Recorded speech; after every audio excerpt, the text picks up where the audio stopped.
mau apa bikin bukan sesi tanya jawab nih malam hari ini, tapi sesi eh, review. Jadi aku akan mereview selama satu batch ini kita pelajarin apa aja. Oke, jadi pas review ini nggak lama-lama, mungkin 30 menit ya, 30 sampai 1 jam. Oke, jadi kita akan mereview dari awal banget, dari introduction. Nah, secara garis besar aja ya, RAB itu adalah rencana anggaran biaya atau perhitungan estimasi terkait berapa banyaknya biaya yang kita butuhkan untuk memulai suatu proyek. Biaya itu mencakup biaya bahan baku, upah, dan eh, biaya untuk profit kita sebagai penyedia jasa. Nah, terus untuk menyusun RAB itu, kita harus punya namanya gambar. Gambarnya itu nanti ada gambar struktur, gambar arsitektur, gambar MEP, gitu. Gambar ini nanti akan dilengkapi juga sama namanya rencana kerja dan syarat. Rencana kerja dan syarat itu adalah dokumen yang berisikan detail lebih lengkap daripada si gambar. Misalkan di rencana kerja dan syarat itu nanti dia akan menjelaskan keramik yang kita pakai itu tipenya apa, terus dari merek apa gitu. Itu kan nggak dijelasin di gambar ya. Terus di RKS juga akan menjelaskan berapa lama durasi proyek yang diinginkan oleh owner dan lain-lain. Nanti teman-teman bisa lihat lagi rencana kerja dan syarat di folder kita. Yang terakhir yang kita butuhin itu adalah daftar harga. Daftar harga material dan upah tenaga kerja yang berlaku di proyek yang akan kita bangun. Jadi kalau misalkan proyeknya dibangun di Jakarta, berarti harga-harganya harus menyesuaikan harga Jakarta pada tahun tersebut, pada waktu tersebut gitu. Bahkan kalau tahun tersebut kadang suka berubah-ubah ya. Januari sama Desember harganya bisa beda banget. Jadi harus disesuaikan dengan harga saat itu juga. Nah, untuk penyusunan RAB itu kita karena udah punya harga satuan bahan dan upah, ini nanti akan masuk ke dalam analisa pekerjaan. Analisa pekerjaan itu ada 3 macam, ada BOW, SNI, dan AHSP. Yang kita gunakan adalah yang paling terbaru, yaitu AHSP 2023. Nah, dari analisa pekerjaan ini nanti akan dihasilkan namanya harga satuan pekerjaan. Jadi pekerjaan galian itu punya harganya sendiri. Harga eh, pekerjaan pengecatan punya harganya sendiri masing-masing. Itu namanya harga satuan pekerjaan. Di dalam harga satuan pekerjaan itu mencakup itu tadi harga satuan bahan dan upah serta koefisiennya. Terus kalau misalkan kita udah punya harga satuan pekerjaan, kita kalikan dengan volume pekerjaan, volume masing-masing komponen yang udah kita punya di dalam gambar. Nanti akan dikalikan, lalu baru jadilah rencana anggaran biaya atau harga RAB. Oke, ini harga satuan bahan beserta satuannya, di upah, terus ada masing-masing tenaga kerja. Jadi kalau tenaga kerja itu ada pekerja, tukang, dan mandor. Kalau pekerja itu dia gajinya lebih kecil karena dia keterampilannya umum. Sedangkan kalau tukang, dia punya keterampilan khusus, jadi harga upahnya lebih besar. Terus ada mandor yang uh, sebagai mengawasi dan mengkoordinasi si pekerja dan tukang. Ini ada perbedaan BOW, SNI, dan AHSP. Secara garis besar, kalau BOW itu dipakainya selama masa penjajahan, selama pas Belanda ya, masih awal-awal kita merdeka, itu pakainya BOW. Terus lanjut ke ada SNI. SNI sama AHSP. Jadi sebenarnya AHSP itu di dalamnya masih ada mengandung unsur SNI. Misalkan pengerjaan Aciana. Aciana itu dia masih refer to SNI. Jadi AHSP itu kayak mensempurnakan si SNI. Tapi si BOW itu udah nggak kita pakai lagi karena dia koefisiennya udah nggak relevan. Di koefisiennya si BOW itu dia nggak pakai alat bantu misalkan. Terus dia jam kerjanya juga nggak diketahui berapa jam. Jadi kita nggak bisa menganalisa dengan baik pas di lapangan. Nah, ini ada salah satu perbandingan BAU SNI dan AHSP.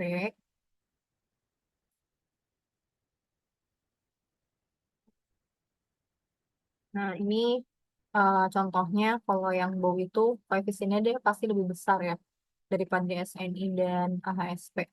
Karena itu tadi kita nggak tahu jam kerjanya, terus juga pekerjaan masih dilakukan manual, nggak ada alat bantunya gitu. Terus kalau misalkan SNI sama AHSP bedanya dia biasa di satuan sama koefisiennya juga sih. Tapi kalau di sini koefisiennya sama nih SNI sama AHSP. Yang membedakan hanya satuannya aja. Kalau satuannya beda, harganya juga bisa beda. Harga kilogram sama harga meter kubik beda. Jadi in the end harganya juga akan berbeda. Terus ya tadi ngomongin koefisien. Jadi koefisien itu apa sih? Koefisien itu adalah banyaknya volume pekerjaan yang mampu dikerjakan atau diselesaikan oleh seorang tenaga kerja dalam satu satuan waktu.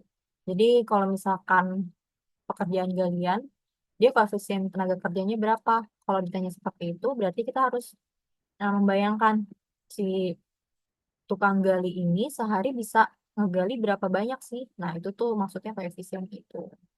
Sama bahan dan material juga itu adalah yang dibutuhkan untuk mengerjakan 1 meter kubik atau meter persegi tergantung sama pekerjaannya. Jadi semua koefisien itu harus dihitung per 1 meter kubik, 1 meter persegi, biar nanti bisa dikalikan dengan volume yang kita punya, volume di gambar yang kita punya. Nah, ini salah satu contoh um, dapat koefisien itu dari mana. Ini udah pernah kita bahas juga. Ya tadi ini kan punya koefisien meter kubik nih, 1 meter kubik. Terus ini 1 meter persegi untuk yang plafon. Jadi beda-beda tiap pekerjaan. Kalau misalkan ternyata, Kak, aku maunya eh, cari koefisien dari pemasangan plafon meter kubik, ya berarti harus ditambahin sama komponen lainnya yaitu ketebalan.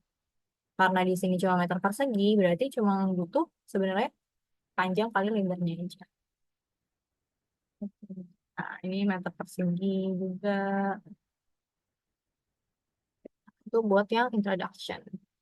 Jadi di introduction itu kita pengenalan RAB sama koefisien. Seperti dari mana.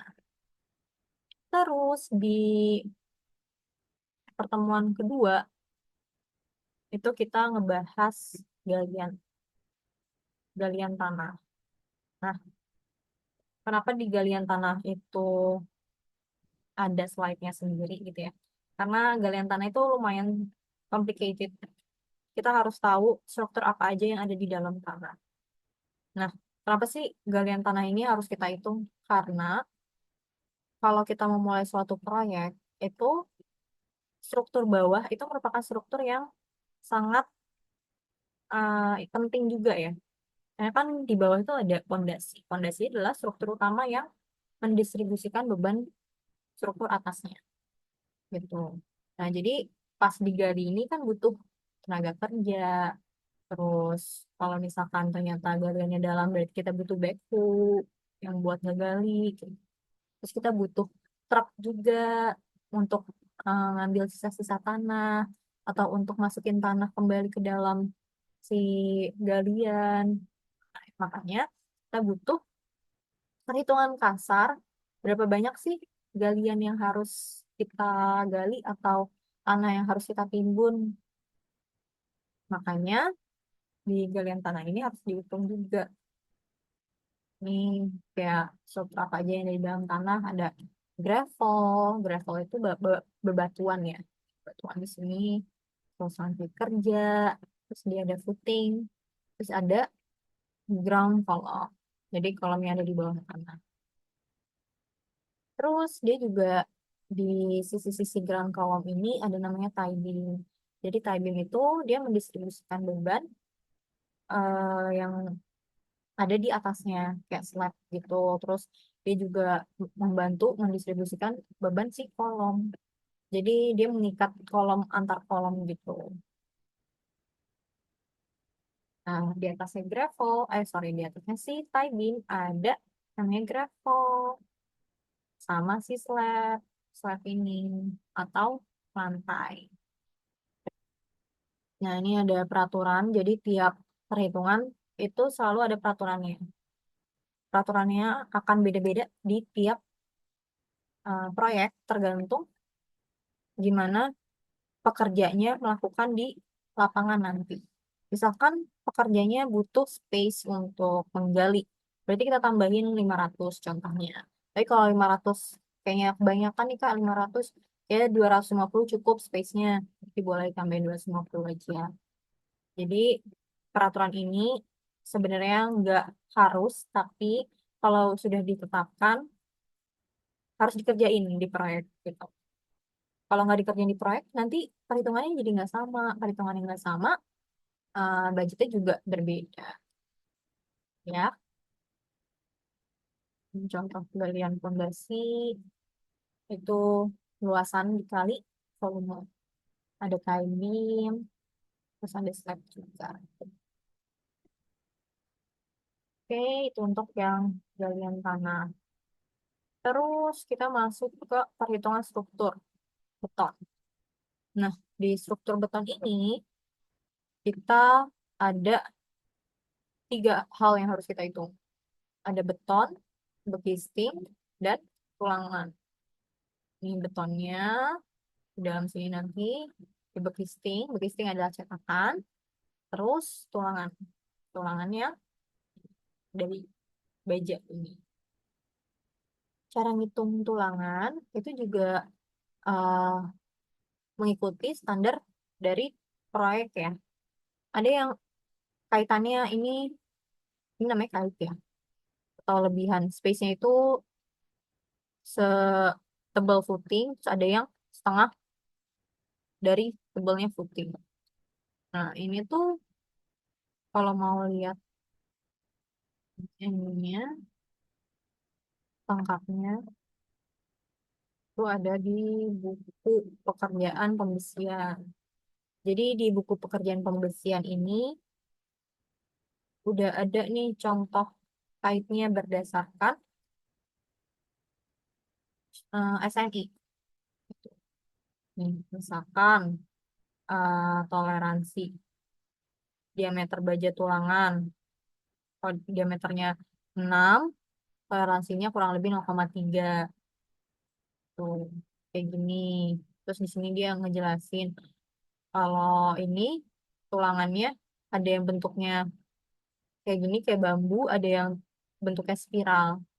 Jadi ikatannya ini spiral. Terus ada yang bentuknya kayak gini juga. Ini tuh dia dari Peraturan Beton Bertulang Indonesia tahun 1971. Nah, tahun 1971 itu ada juga di sini ada di Peraturan Beton Bertulangnya. Jadi si buku ini kayak rangkumannya. Nah, kayak gini nih kayak tukukannya. Tukukannya harus berapa? Tuh,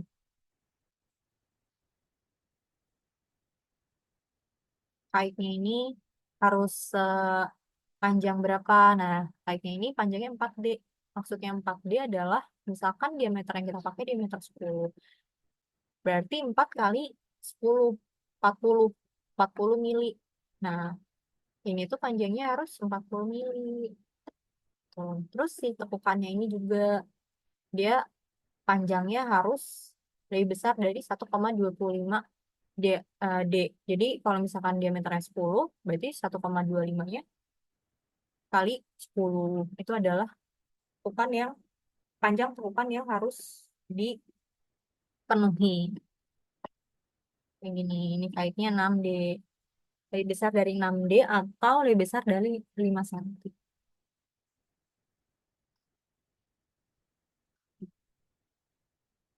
Hmm, standarnya.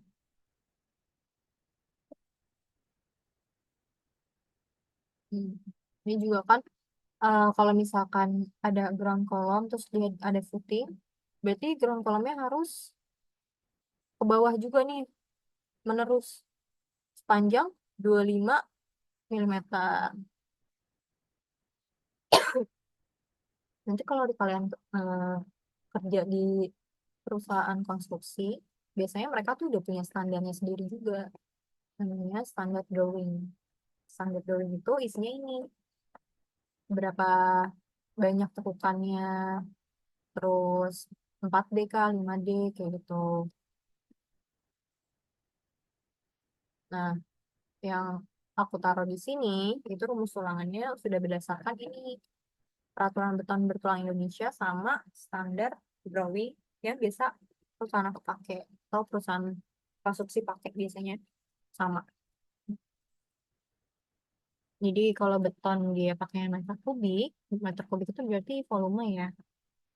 Sedangkan bekisting adalah meter persegi. Meter persegi berarti luasan. Kalau tulangan pakai kilogram, berarti dia berat.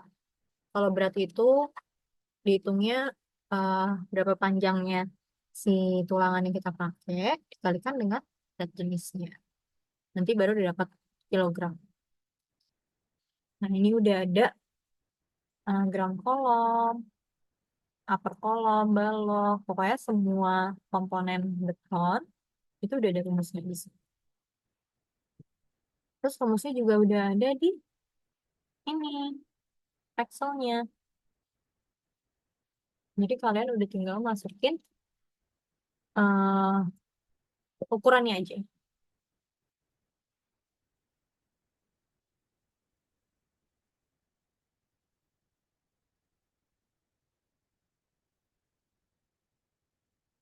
Hmm. Oke, selanjutnya itu untuk perhitungan struktur beton. Terus kita ada perhitungan struktur baja. Nah, kalau di baja ini, dia relatif lebih mudah karena kita cuma menghitung panjangnya aja. Panjangnya struktur yang kita punya. Misalkan si kolom ini, kolomnya panjangnya cuma 10 meter. Ya udah, berarti kita tulisnya 10 meter. Nah, terus yang sulit adalah kita harus tahu si kolom ini pakai dimensinya berapa.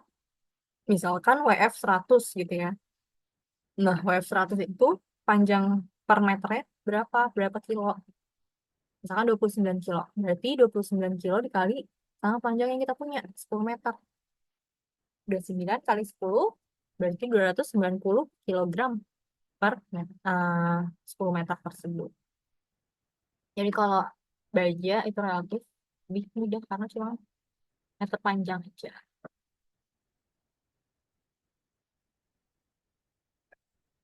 Terus lanjut ada di terakhir tuh kita bahas ada saluran air ya untuk pekerjaan akhir. Jadi saluran air itu harus dihitung juga karena merupakan bagian dari eh, gedung kita atau proyek kita. Nah, ini ukuran buat si saluran saluran airnya dengan tebal 0,06, terus panjangnya kedalamannya 0,6 meter, sisi kanan kirinya selebar 0,7. Jadi nggak sampai 1 meter. Terus di bawahnya ada gravel atau pasir padat dan lantai kerja atau LC. Jadi ini kita harus hitung satu-satu ya. Baik dari bagian bawah, terus bagian kanan kirinya. Pakainya batu bata, bata merah. Terus selain struktur, kita juga belajar tadi tuh arsitek. Nah, kalau arsitek lebih mudah lagi daripada perhitungan struktur karena arsitek itu dia cuma panjang kali lebar aja atau panjang kali tinggi. Jadi dia cuma meter persegi. Di meter persegi yang harus kalian perhatiin adalah eh, pastiin kalau semua komponen udah kehitung. Jadi misalkan di lantai 1 toiletnya juga harus dihitung keramiknya. Nah, itu harus telitinya di situ. Karena walaupun cuma meter persegi, tapi kalau nggak kehitung, nanti boncos juga. Ini kan rata-rata meter persegi ya, meter panjang, buah. Kalau buah berarti cuma hitungnya satu-satuan aja. Oke, kalau kita udah hitung semua eh, ini pekerjaan, kalau kita udah hitung semua pekerjaan, kita rekap deh di sini, rekapitulasi. Sorry, di sheet RAB. Tadi kuantitinya udah kita cari di lembar perhitungan dan ini form of ribat, terus quantity still juga. Terus kita kalikan dengan harga satuan. Harga satuannya ini didapat di mana?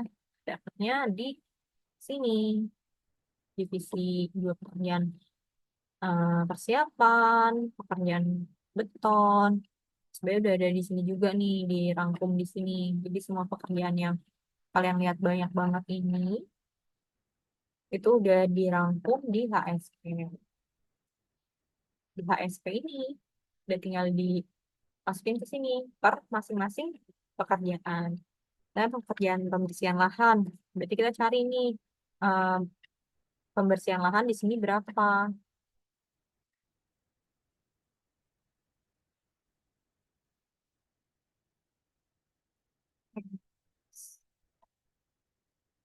Nih, pembersihan lapangan dan perataan 15.000. Ini dapatnya dari mana? Dari sheet-sheet ini, yang banyak ini. Nih, misalkan pekerjaan persiapannya. Nah, ini namanya AHSP. Yang tadi kita jelasin di introduction. Ada tenaga, bahan, sama peralatan. Terus ini ada koefisiennya juga. Nah, koefisiennya di sini didapat dari AHSP 2024 bidang cipta karya. Bidang cipta karya itu bidang gedung, proyek gedung. Kalau teman-teman mau hitung proyek jalan, nggak bisa pakai HHSP ini. Harus pakai AHSP khusus untuk jalan. Gitu. Nah, kalau udah direkap semua, ini dijumlahin masing-masing pekerjaan. Terus direkap di sini. Masuknya di pekerjaan persiapan, pondasi pancang. Nah, terus dijumlahin deh setiap pekerjaannya. Hasilnya berapa, terus ditambahin sama pajak PPN 10%. Terus baru totalnya. Totalnya adalah penjumlahan antara ini dan PPN. Didapatlah kita butuh 38 M untuk membangun si proyek rumah tersebut. Ini udah selesai nih RAB-nya. Terus kita lanjut ke kurva S. Nah, kurva S itu fungsinya untuk memonitor pekerjaan di lapangan, apakah sesuai dengan rencana atau tidak.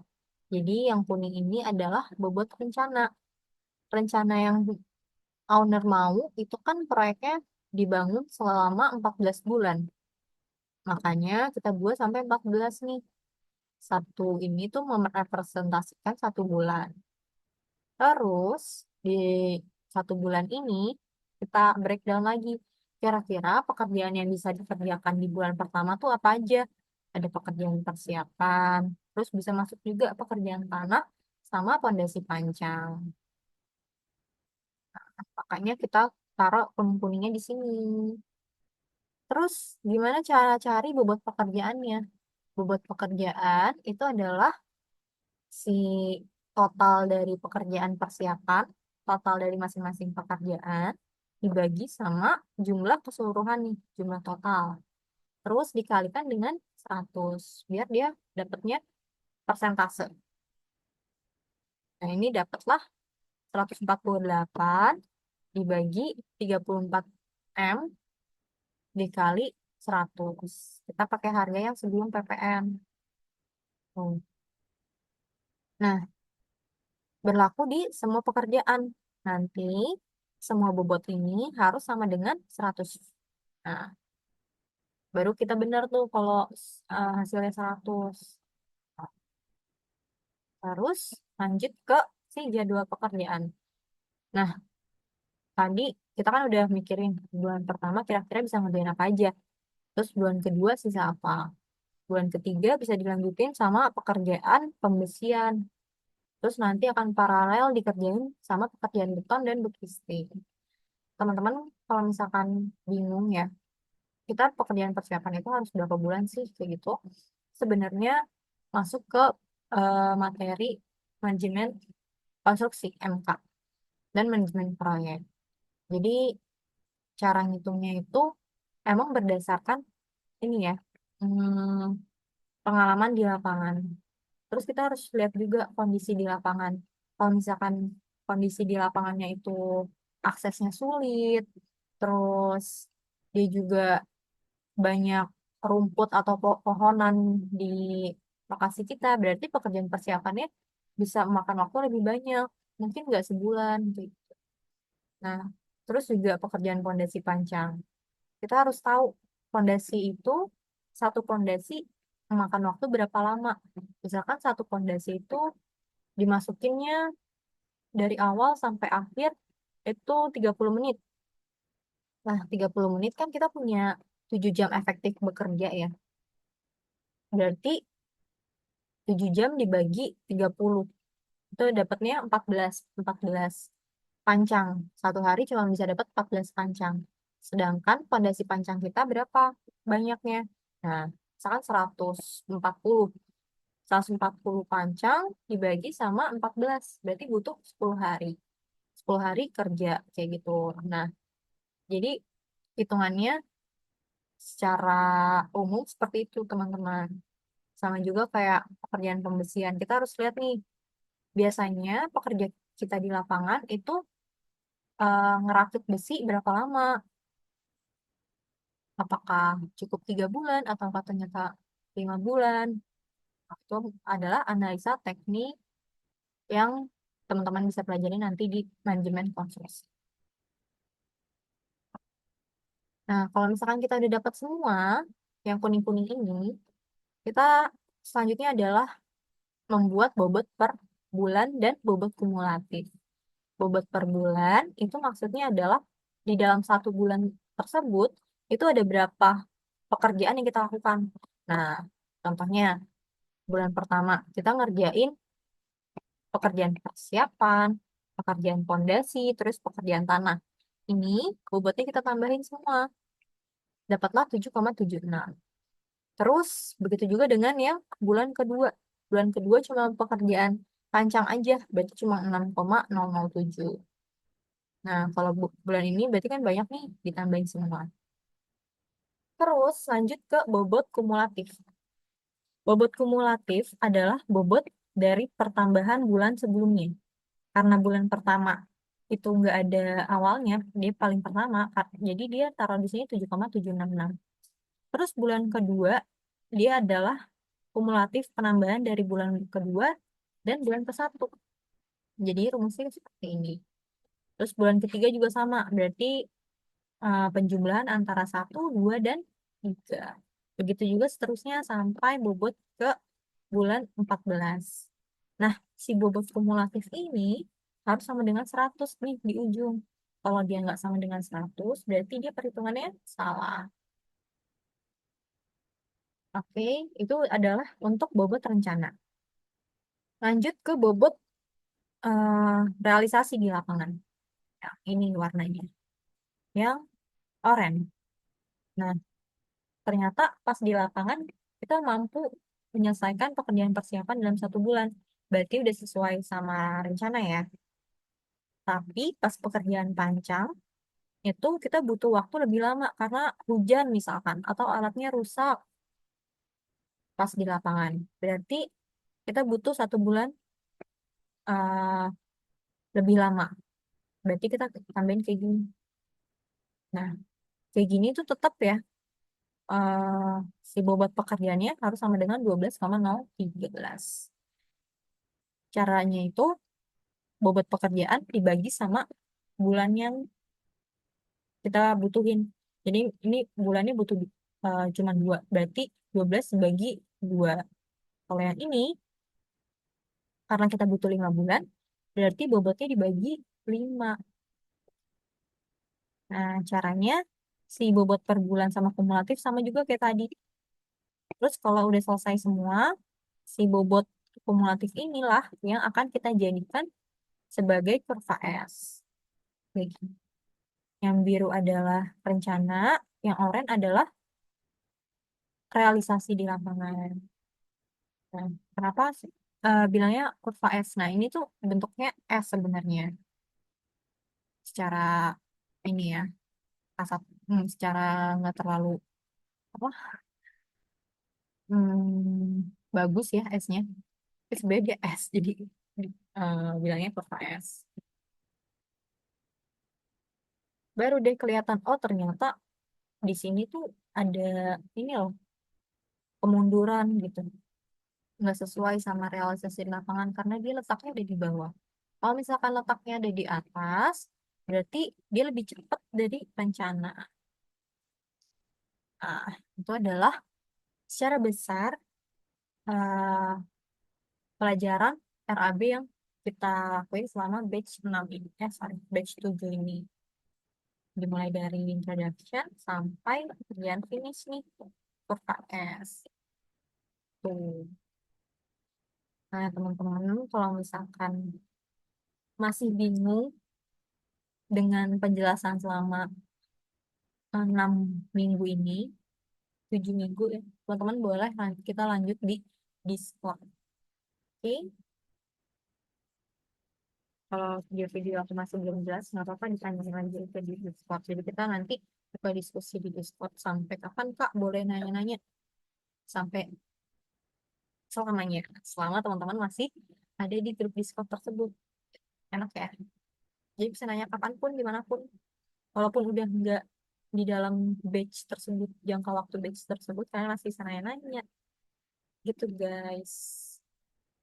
Oke, itu aja pembahasan refreshing, bukan refreshing, ya. Pembahasan eh, review selama 6 minggu ini.